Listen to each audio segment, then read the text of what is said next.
Every team, every topic, everywhere. This is Believe.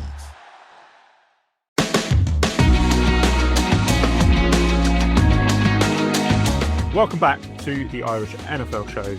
As always, proudly supported by our friends in Quimbat and now on the Believe Network. Tonight's guest is an NFL Network analyst, the man behind the Unpopular Opinions column, the host of the Sick podcast with Adam Rank, the only pundit in America who predicted that the Bears would go 11-6 and win the NFC North. People laughed at you, Adam. Oh, and they did. And then you watched it happen. Oh, so, not only that, if I can be perfectly honest with you, I got all 7 of the NFC playoff participants correct, including all 4 division winners, all 3 of the wild card teams. Now, I believe I had the Eagles as the number 1 seed.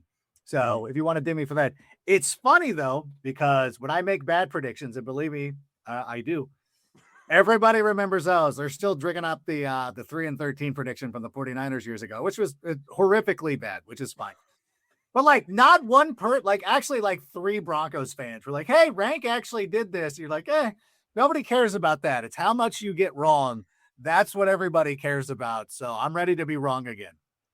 It's funny because you can make these predictions pre-season and obviously you can be as outlandish as you want. I mean, I just have to go back to, was it Mark Sessler a few years ago who made the Baker Mayfield prediction for the Browns and exactly how that rolled out. This is pretty close. Like, I think that getting not just the fact that a Bears team who hadn't come off of a very good season and hadn't been amazing for a long time, to put your neck out on the line and go, right, 11-6, they're going to win the division.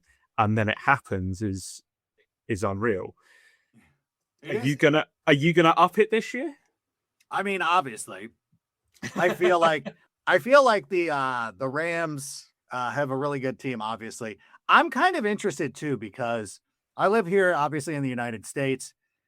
A lot of American sports fans are truly upset right now because the Los Angeles Dodgers, they're a baseball team. I don't know if anybody knows what baseball is, but they have put together a super team and everybody hates it. And then the Rams, their neighbors, are doing similar things in the NFL. And he's like, yeah, whatever. Like, oh, okay, nobody cares. Okay, fine. Salary cap or not. But it's pretty cool. I do believe that coming into this season, the Chicago Bears, I love everything that Ben Johnson has said since the end of the season, where people were asking him, the quintessential is always like, is this something to build on? And he goes, no, we're starting over. We got to rebuild this. We got to go back up. You can't rest on anything. It's always constantly moving forward. And so I love that approach with the Bears, and him and Caleb Williams has spent a lot of time in the offseason trying to get this thing sorted. I know that going through the draft, a lot of people were upset or at least puzzled by the fact that the Bears didn't draft an edge rusher or anything like that. Their first pick was a safety, so they did address the defense, but they loaded up offensively. And I'm like, that's exactly what Ben Johnson was talking about, is that you didn't want to look at last season and be like, okay, well, the offense is good. Let's do this. No. You got to constantly be in flux, especially on the offensive side of the football. And I know we're just coming off a Super Bowl where the Seahawks rode a great defense to a Super Bowl title. But I think by and large, you've got to have the quarterback and the offense to compete year in and year out. And I think that's going to be the biggest thing. And I think that's why I have confidence in the Bears this season and why I will be picking them to go to the Super Bowl, because that's who I am. We might as well carry on with the Bears talk. Now, we did our preview on the Bears a few weeks ago. I may have pointed out a couple of things to Connor that he did not like about curses and the perceived curses around the Bears, which he was very quick to shut down. The first one I want to go through with you is the Ben Johnson curse, or the curse of year 2 as the Bears head coach. You know the pattern. Nagy went 12-4, falls apart. Trestman went backwards. Yep. Only 3 coaches in franchise history, back-to-back winning seasons to start. Why is Ben Johnson different, and will he buck the trend? You know what's funny is I was talking about this the other day. I really like Mark. I've met him, liked him personally. I liked both the Matts. I don't know if Matt Eberflus would still be cool with me, but Matt Nagy is still cool with me. And he has no reason to be. Like, he really doesn't.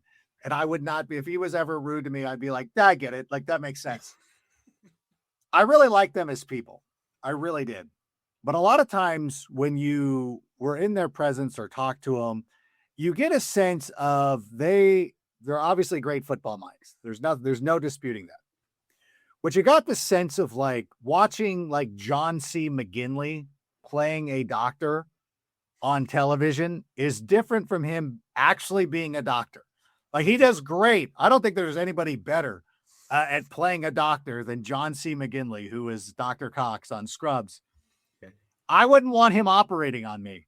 Ben Johnson is 100% a football coach. And I think that everything that he's done over the last couple of years should not be overlooked. You know, I was arguing with a Lions fan recently. They're like, well, we were talking about, we were going back and forth with pretty much a similar instance. And we talked about Ben Johnson. And I said, well, what happened to you guys last year? And like, well, we had gone to the playoffs the 2 previous years. I said, yeah, let's break that down. Ben Johnson has been on the division winner for 3 consecutive years. His teams have gone to the playoffs for 3 consecutive years. In that 3-year stretch, the 2 times the Bears didn't go to the playoffs, they didn't have Ben Johnson.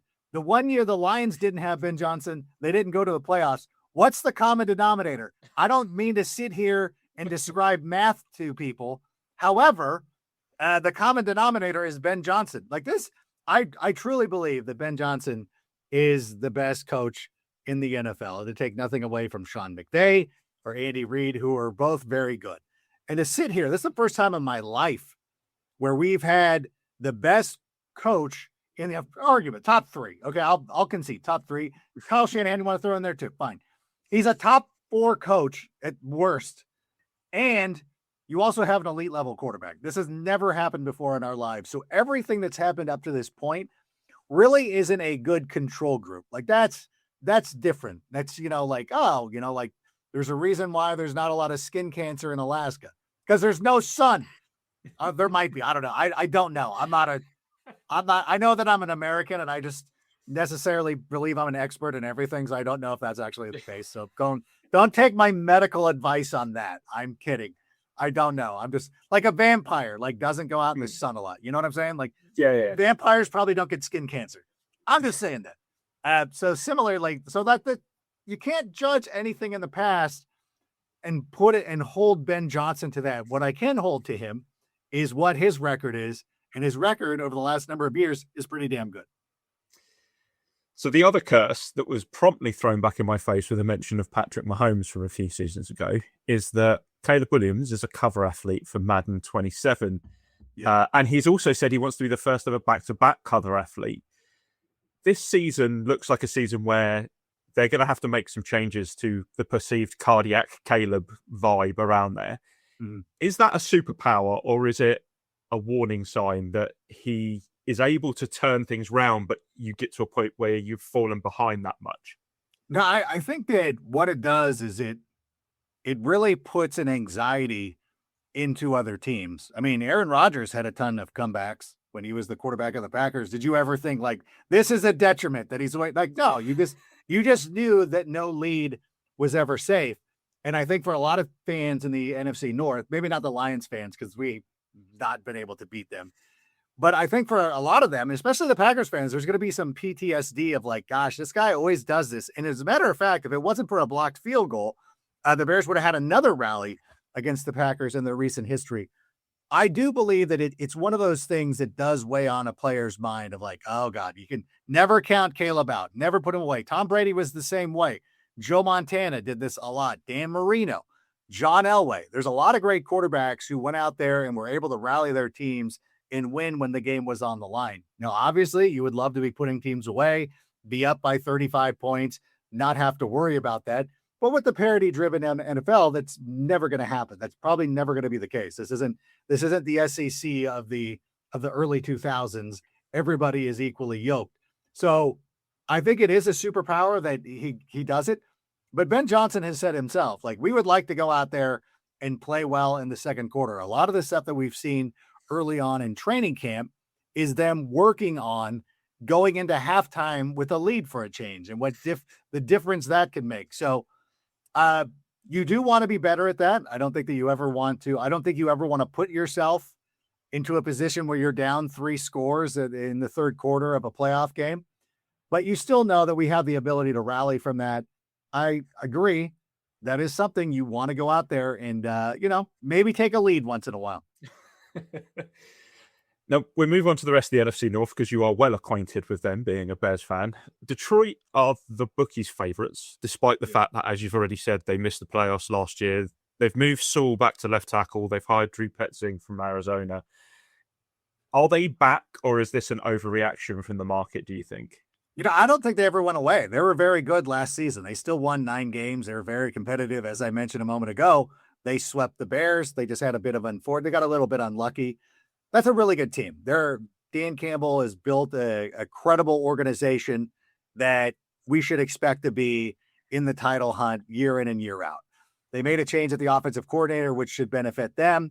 They still got a lot of really nice pieces. Jahmyr Gibbs, Amon-Ra St. Brown. The defense is good. I still believe the Bears are a little bit better.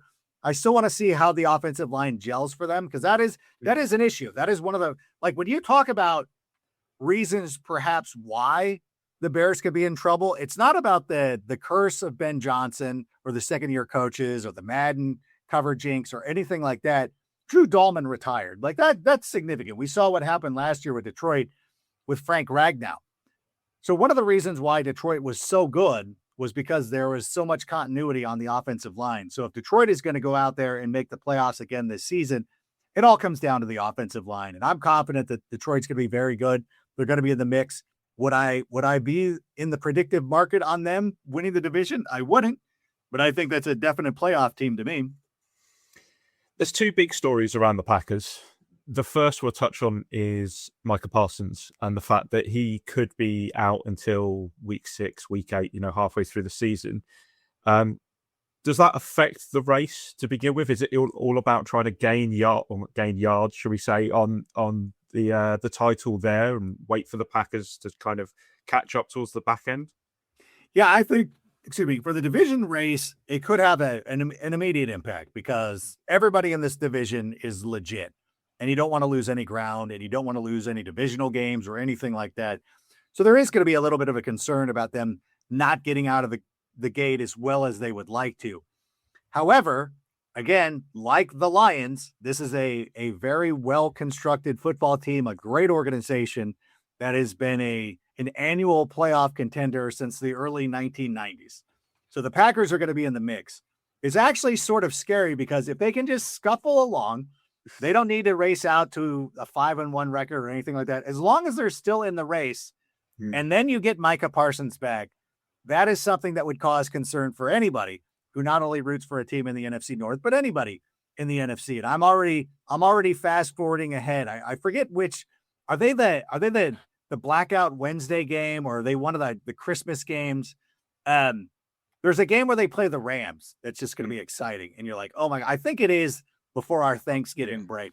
It's what we call Blackout Wednesday, because the Wednesday before, I gotta be honest, not to toot my own horn, I shot my mouth off way too much around the league offices over the decades that I've worked there, because I always noticed, or this is just a common phenomenon in the United States, that we have Thanksgiving. It's a Thursday. Everybody returns home usually on that Wednesday, and you know that you're going to see your family on Thursday. So what happens is you call up all of your friends who are in town on Wednesday. You go out Wednesday night, you get blackout drunk, and then you show up the next day hungover as all get out for the Thanksgiving game. And I was one time where this, and I'm like, hey, why don't we have a game on the Wednesday night before Thanksgiving? And people are like, that's still nobody's working. Everybody, that would be amazing. And I'm not saying that I caused this, but now there's a Wednesday night game, which I believe is the Rams Packers. If not, there is a high profile game that they play. But if that's around the time of the season when the Packers are getting Micah Parsons back, and now they're starting to put together a little bit of a role. I remember that the last time the Packers won a Super Bowl, they were very much in danger of not making the playoffs, where they needed to win 6 consecutive games to get in, and then they limp into the playoffs. They go on, they beat the Bears and all that unfortunateness. So the early part of the season, it's going to be tough, but they're good enough to survive. And as long as they're surviving, when they get to that second half of the season and they've got a fully healthy, they got Micah Parsons returning, I think that team's going to be great, just like they always are. And then the Vikings are a bit of a strange one because they again just seem to stick around, but they've got the JJ McCarthy versus Kyler Murray stakes that are going on right now. What is going to happen at quarterback? Because you've got someone like Justin Jefferson who's had the worst season of his career with 2 touchdown catches, but still got 1,000 yards for the 6th season straight to start his career. Like, he's an absolute anomaly. Yet you've got a quarterback competition between 2 guys who aren't really looked at very favorably. Yeah, it's like, can you trade Justin Jefferson to somebody? Trade him to the Rams. I don't know. Let him go. Let him go be free. It's one of those things that's got to be so disappointing for him. He actually played really well when Carson Wentz was the quarterback. Going back and looking at those numbers, you're like, all right, like if you have a serviceable quarterback, you'll be fine. Justin Jefferson is going to be fine. I don't have any worry about that. And we've seen what KOC has been able to do with a number of quarterbacks in the NFL. My suggestion for him would be pick your quarterback, figure out who it's going to be, like sooner rather than later, because whomever it's going to be needs to be working with the ones through the majority of training camp. And I think a lot of people are leaning towards Kyler Murray, although I don't want to dismiss JJ McCarthy. I think I'm one of the few people in the world who saw a little something with JJ. I'm like, JJ looked okay at times. I think I still think there's something there with JJ McCarthy, which is troubling. That's actually worse for the Vikings because you would just rather him be Josh Rosen and be like, we're going to wash our hands of him. He sucks. Let's move on. He wants to go be an investment banker. But JJ McCarthy, I feel, has shown enough and he's got enough ability to where you're like, God, we don't want to totally give up on this guy. We used a 1st round pick on him, but Kyler Murray's here and he's exciting. And this is something that he gives the Minnesota Vikings that they didn't have really with a lot of their quarterbacks. They didn't have with Kirk Cousins. They didn't have with Sam, is a guy who can run and create his own plays. Now, the trouble with that is you need Kyler Murray to be decisive. And I think part of the problem with him in Arizona was a drop back, immediate rollout. It's kind of the criticism that you would give to Caleb Williams heading into year 2 last season. If he can go down there and correct that, like trust what he's doing, trust what he's not seeing because he can't see over the line. No, trust what he's seeing, trust the offense, trust his players. I mean, you're trusting Justin Jefferson. I hope you can enjoy that. Yeah. There's good receivers there. Trust them. Yeah. If Kyler Murray can come out and trust the process, so to speak, and trust the offense, he has the ability to be very good. And then you'll never take away his escapability. He has a chance to be truly, truly special. Like it's a frightening proposition because I want to be dismissive and I want to make Call of Duty jokes, but there is a part of me that's like, you know what? It's not fair to do this to Kyler Murray because I remember last year when they were doing this to Caleb Williams. I'm not going to count him out. So I'm going to go out there and I'm going to say that. So that again, so more so than anything about the Bears, the second year coach thing, the Madden coverage inks, these teams are all good. And everybody who is a fan of a team in this division should feel like, why can't we win this? Why we should win this? And you would have a reasonable case to make. Let's have a look at some of the other bigger storylines around the NFL. AFC wise, it's really, really difficult right now to look past the Texans with the scary, scary defense that they have. But there seems to be a slight problem at quarterback with the regression that CJ Stroud is having. Could he potentially be the reason they don't make the Super Bowl with the defense they have? Yeah, I was gonna say, ever since he sunned Caleb Williams, it has never been the same for him. Like one of the weirdest interactions in the history of the NFL. I still want to believe in the talent and still want to believe that he could be somebody who could be a above average quarterback, which is literally all you need right now. And I don't want to be dismissive of Sam Darnold because I think Sam Darnold is really good. And I think Sam Darnold never got a fair shake with the Jets and he did his work going through Carolina and Minnesota and San Francisco and all these places, getting to where he was with Seattle. But CJ Stroud needs to have a similar type of metamorphosis where he just kind of, evolves a little bit as a quarterback, understands what he needs to do, because he doesn't need to do a lot for that Texans team to be successful. And the big problem is, though, there's really no JSN with the Houston Texans. Like, Nico Collins has been battling injuries, and they just have all these rando wide receivers, and it's unfortunate for a team that had, Andre Johnson for years. You're like, geez, look, how great would it be to have an Andre Johnson type of receiver for this team right now? They gotta figure it out offensively. Now, my guy David Montgomery is going to be there, and I hope that he stabilizes the running game and gives them consistent production. It's going to be nice being able to root for David Montgomery with my full chest once again, where before I had to be like, I love you, but I don't want you to do that. Well, if you know what I'm saying. Yeah. Love what he's going to be able to do in Houston. I do hope that David comes in there and gives them the stability to go out there and have this offense, be able to perform to the defense. And it's interesting too, because, and I saw this, staying in the AFC South, I'll just take myself here to Liam Cohen, and a lot of Bears fans or whomever were getting upset at Liam Cohen. Like, Liam, I actually made this point for Liam Cohen a couple of weeks ago on the NFL Insiders when I was doing a show, because I typically appear on Tuesdays and Fridays. I will be on Wednesday this week as well. I made this remark a couple of weeks ago about how nobody talks about Jacksonville. Like, Jacksonville won 13 games and they won, and they looked really good. And Liam Cohen finally made Trevor Lawrence look like the quarterback we thought he was going to be ever since he was a freshman at Clemson, and nobody talks about him. So I don't know. Again, I'm not going to take credit for putting this in the ear of Liam Cohen, but I'm with you, Liam. Even though it felt like he was taking shots at the Bears, I don't believe that he was, but I'm with him. I agree. I'm like, yeah, like, you did a great job your first season, and really hung with the Texans. And if they can get a little bit more production from some of their guys, they did a nice job too with some of the receivers taking a step back. But what I really like, what Jacksonville did, is they reached for a tight end in the draft too. And you see these smart coaches, they're all going to that 12, 13 personnel, and it's going to open things up, and it's going to give guys a lot of opportunity. And so I love the way the NFL is going, and I love what Liam Cohen is doing. So I think the Texans and Jacksonville, I think that's going to be a fun matchup this summer, or this season, I should say, in the AFC South.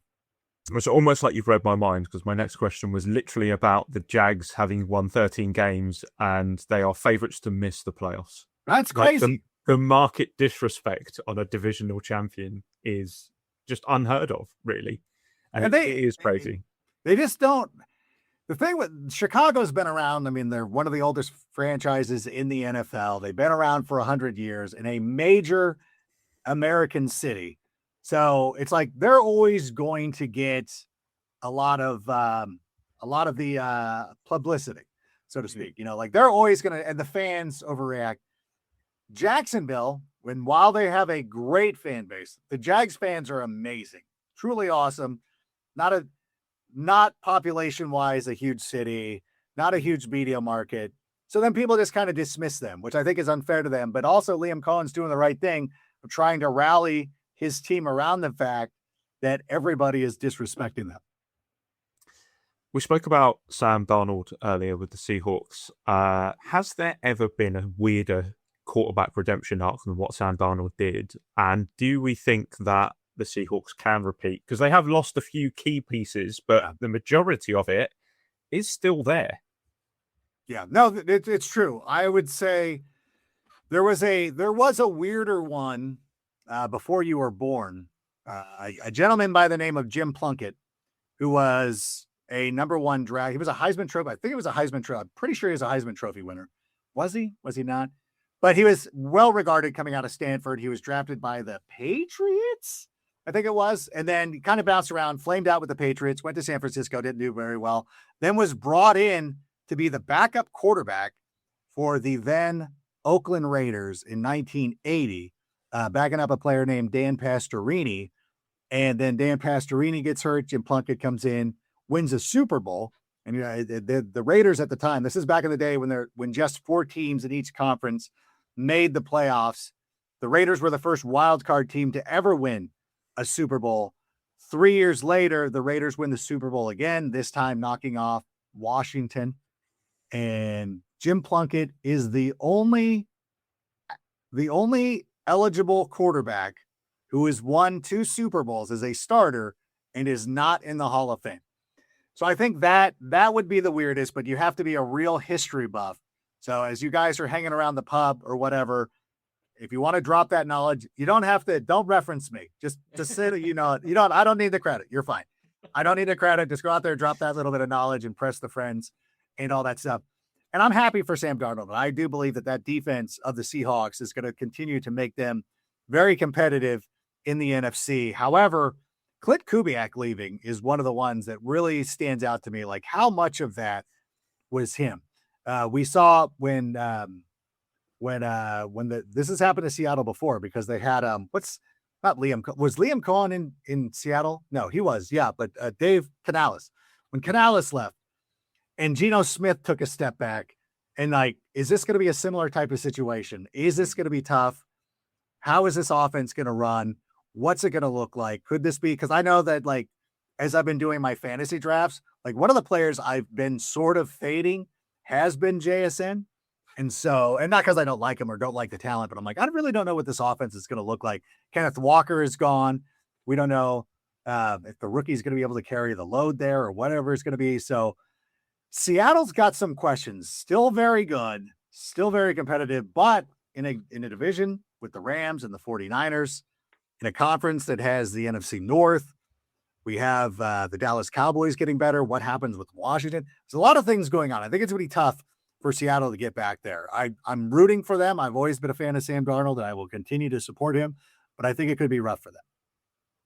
Let's move over to fantasy football, because that is one of your specialties. And as you just mentioned, you've got a few drafts. I've had my first draft of the season already been and gone. And there's going to be plenty of people who will be drafting over the next few weeks. So give me one player that you're taking everywhere. Who is your go-to guy this year? Oh, wow. That is a good question, because I've noticed, because I've been trying to go up and down the board of the first round, trying to figure out what I'm going to do there. I know one guy. This is two. I just talked about him a moment ago. David Montgomery is a player that I've really tried to lock in on as much as possible. And if I'm going to keep this Bears centric as well, you're going to ask anyway. So, like, who is the Bears player du jour to have? I really love Colston Loveland. I know everybody's excited about Luther Burden. Ben Johnson was on with Kay Adams on Monday, talking about like how he has the mindset of a champion, much like Amon-Ra St. Brown, somebody who takes that disrespect and uses it as fuel. So I love that, but I think Colston Loveland really showed at the end of last season, like, how valuable he's going to be to this team. He lines up, he's almost their de facto slot receiver. And even though they brought in Sam Roush, I think, again, that's going to go to the 12 and 13 personnel. And even with whomever it's going to be, I think Colston Loveland has all that big playability. And at the tight end position, there are going to be weeks where he doesn't get the targets. It's going to be fine, because it's usually the tight end. You don't want that from your wide receiver. So I think Colston Loveland is my guy.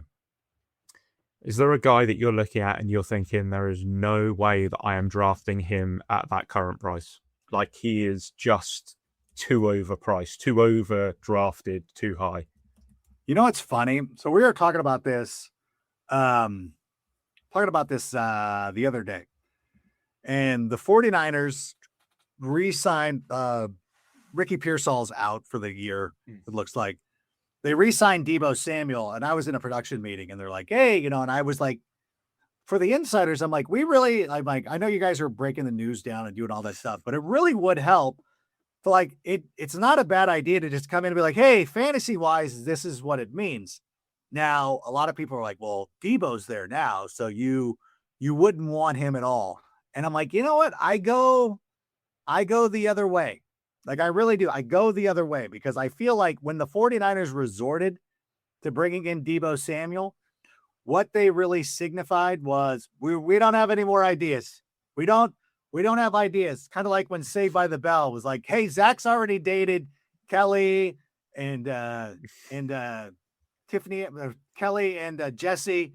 Have him hook up with Lisa. I guess. I don't know. We've run out of ideas. We don't know what to bring back Deebo. Like whatever. I look at this now. CMC's ADP was still around pick number 6, and you figure like the first couple of picks, the 2 running backs of Bijan Robinson, Jahmyr Gibbs, Jamar Chase, Puka Nacua, like those 4 pretty much off the board. A couple of days ago, maybe a week or 2 ago, CMC was like, I don't know. I'm back on board because they're going to have to throw him the football. Last season, CMC had 102 receptions. The next closest one, I think it was Bijan, had about 78, 77. So there was a pretty significant gap between the next guy. He doesn't have the running prowess that he once had, and I don't think they're going to ask him to do it. And I think one of the good things about having Deebo is he can take a couple of snaps and run the football, but still, I anticipate CMC being the most targeted pass catcher in that offense. And a lot of times when you're judging running backs, and for good reason, like they hit a wall at a certain age when you've had too many touches and all that stuff, which I agree, when you're asking somebody to almost exclusively run between the tackles, like it's Emmitt Smith or Ricky Waters or somebody like that, CMC's different. He's kind of like a wide receiver who gets to take handoffs. So when you look at it, you're like, hey, this pass catcher is going to get 100 receptions. Do you want him? Like, yes. Like, here's the bonus. He's also going to run the football. And I expect, because I think he went like 11 weeks without a rushing touchdown or something ridiculous like that. I expect a little bit. He's never going to be the goal line back anymore, but I expect a little bit more regression to the mean from that area. So while I was passing CMC, he was a definite fade for me. I've now come back around the other way, and I'm like, no, I'm back in. Like, I think this is going to be fine. There's nobody that I really truly fear. I am noticing though, is that if you have the guts, and this is usually like CeeDee Lamb is being discounted because people love George Pickens, and for good reasons. George Pickens is a great player, but at the same time, I'm looking at CeeDee Lamb and I'm like, all right, like if you don't want to, I know it's going to look like my team is I'm going to sit there and I'm going to see CMC and CeeDee Lamb. And I think in the middle of October, I'm going to be like, what the hell was I thinking?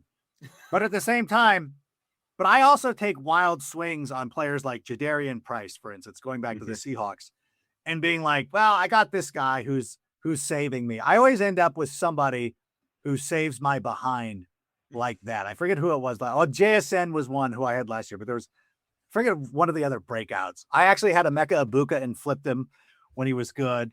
Like I always find a way to like somehow make it work because I'll stupidly go into somebody. I can vision my lineup right now. CMC, CeeDee Lamb. Why not throw Jaden Daniels in the mix too and just really hate myself months down the road? Amazing. Right. I'm going to end this with an unpopular opinion speed round and just get some real quick snap things from you. So your most unpopular opinion for 2026? The Bears are still good. People don't like that at all. I also, I think Bo Nix is a really good quarterback, which is seemingly unpopular with a lot of people who don't want to acknowledge the fact that he's a good quarterback. But I do think that Bo Nix is a very good quarterback. Give me a team that everyone loves that might disappoint. I'm going to say the Seahawks. Going back to our conversation a moment ago, losing Clint Kubiak, being the hunted now and having such a tough division, such a tough conference, it's going to really be tough for the Seattle Seahawks. So don't be shocked when they don't make the playoffs. Who's the team that everyone's written off that makes the playoffs? Don't run off the Tennessee Titans.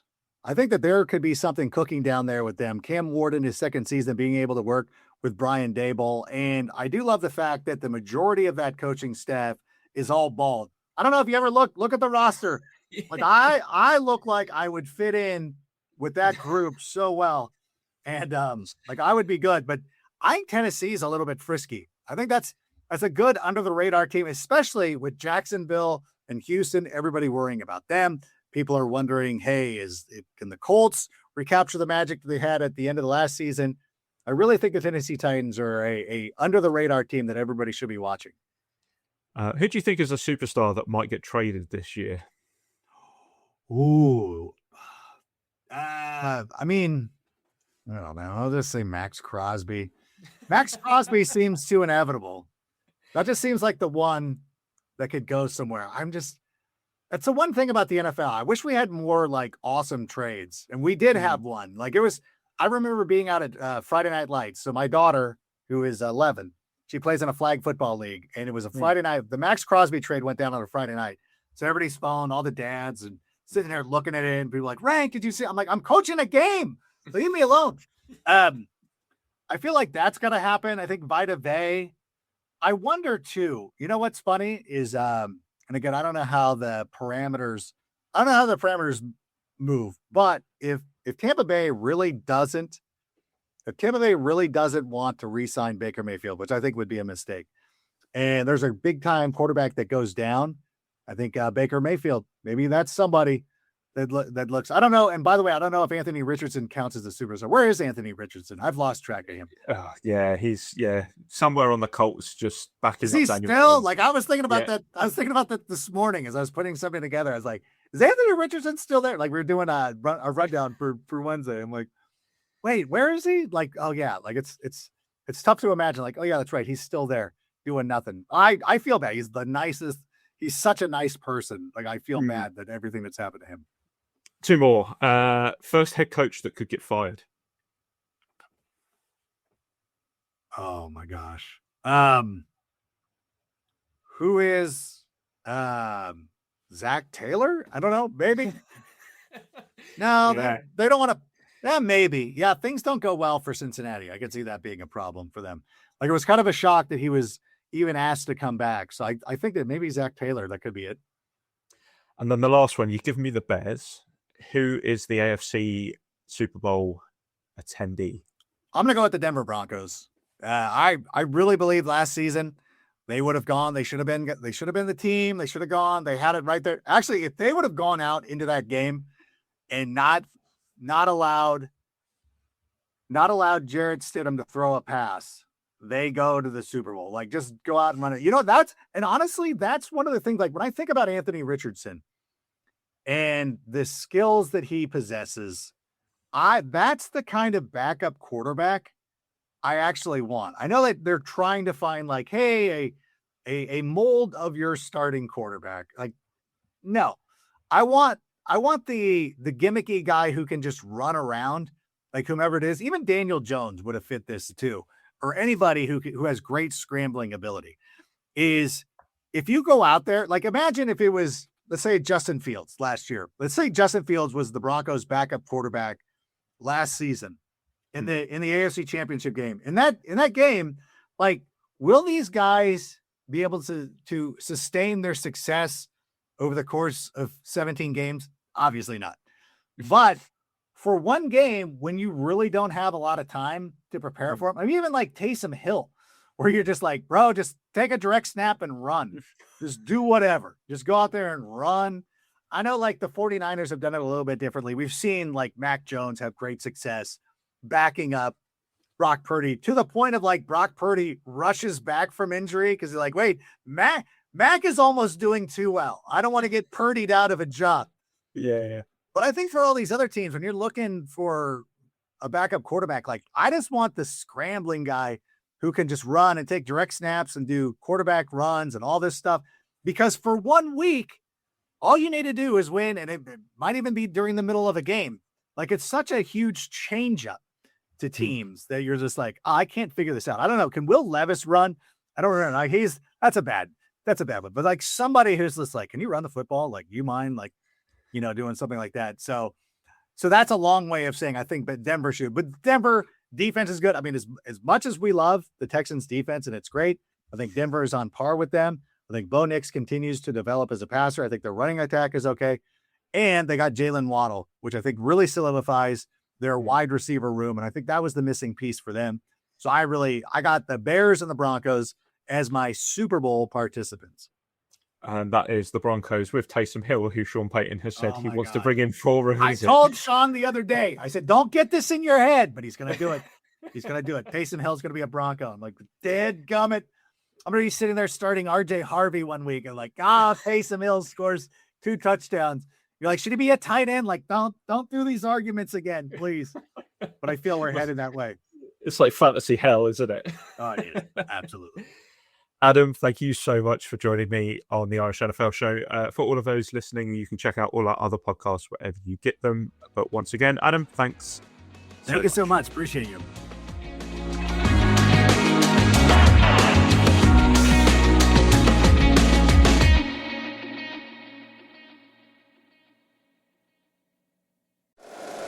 If you like the show, please take a moment to rate, review, and subscribe. It really does help the show to grow.